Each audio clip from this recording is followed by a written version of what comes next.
দর্শক, এবারে আমরা যাব মাইলস্টোন কলেজে। সেখানে বিক্ষোভে উত্তাল রয়েছে শিক্ষার্থীরা। উপদেষ্টাদের ক্যাম্পাসে ত্যাগে বাধা এবং শিক্ষার্থীদের সব মেনে নেওয়ার আশ্বাসও দিয়েছেন উপদেষ্টা। আমরা সরাসরি যুক্ত হচ্ছি আমাদের সহকর্মী তাওহিদের সাথে।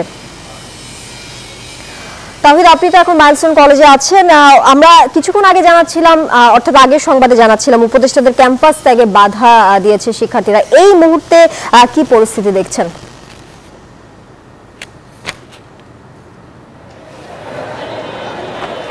ধন্যবাদ। আপনি সেই সকালে যে মাইলস্টোন কলেজ ক্যাম্পাসে যে দুই উপদেষ্টা এসেছেন, আইন উপদেষ্টা এবং শিক্ষা উপদেষ্টা, তারা কিন্তু এখনও সেখানে অবরুদ্ধই আছেন, এখন পর্যন্ত বের হতে পারেননি।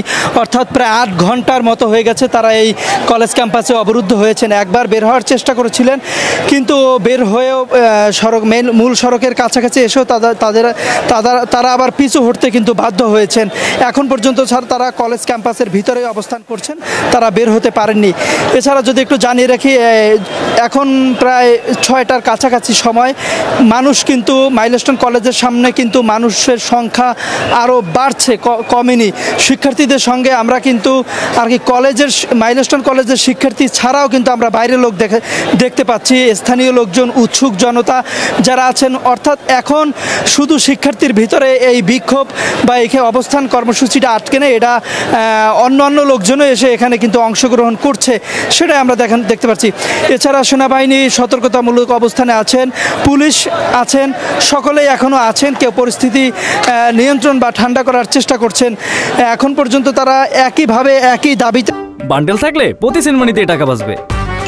বিকাশ সেনমানি বান্ডেল কিনে জিতুন প্রতি লেনদেনে। সেই অবস্থান 6 দফা দাবি, সেই 6 দফা দাবির মধ্যেই কিন্তু তারা এখনও আছেন। তারা এখন পর্যন্ত যে এটা সরে যাবেন বা কখন কি করবেন নতুন কিছু ঘোষণাও করছেন না, অনড় আছেন সেই 6 দফা দাবিতে। আমরা যদি আপনাদেরকে একটু তাদের দাবির বিষয় বলি, তাদের যে 6টা দাবি, শুরুতেই হচ্ছে নিহত ব্যক্তিদের সঠিক নাম পরিচয় প্রকাশ, আহত ব্যক্তিদের সম্পূর্ণ ও নির্ভুল তালিকা প্রকাশ।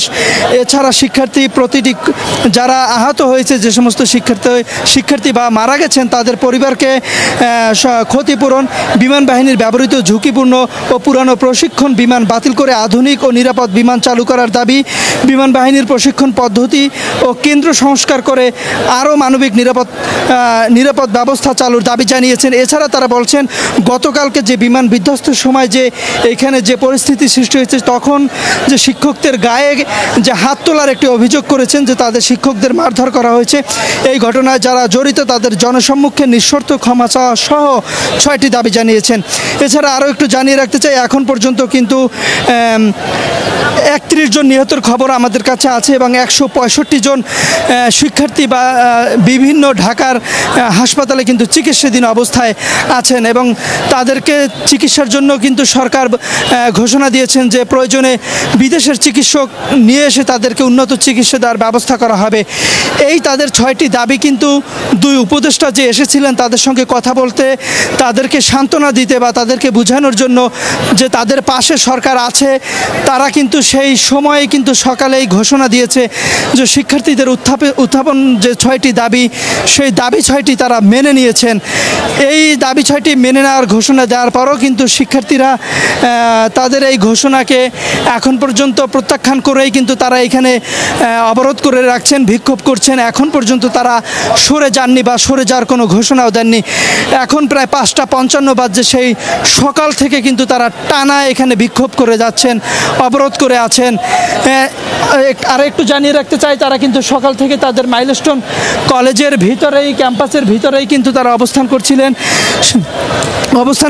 সেই অবস্থানেই কিন্তু তারা অনড় ছিলেন। এরপর তাদেরকে যে দুই উপদেষ্টা যে এই ক্যাম্পাসে অবরুদ্ধ আছেন, করে রাখা হয়েছে, তাদেরকে বের করতে পুলিশ সহ র্যাব, সেনাবাহিনী তাদেরকে বুঝিয়ে ক্যাম্পাস থেকে বের করে দিয়েছিলেন। কিন্তু যখন দেখছে উপদেষ্টারা বের হয়ে যাচ্ছে, তখন আবার তারা সড়ক অবরোধ করে বিক্ষোভ করে, তখন উপদেষ্টারা পিছু হটতে আবারও ক্যাম্পাসে অবরুদ্ধ হয়ে আছেন। এখন পর্যন্ত শিক্ষার্থীরা এখনও সড়কে বিক্ষোভ করছেন অবরোধ করে। এই ছিল মাইলস্টোন কলেজ থেকে আমার কাছে থাকা সর্বশেষ।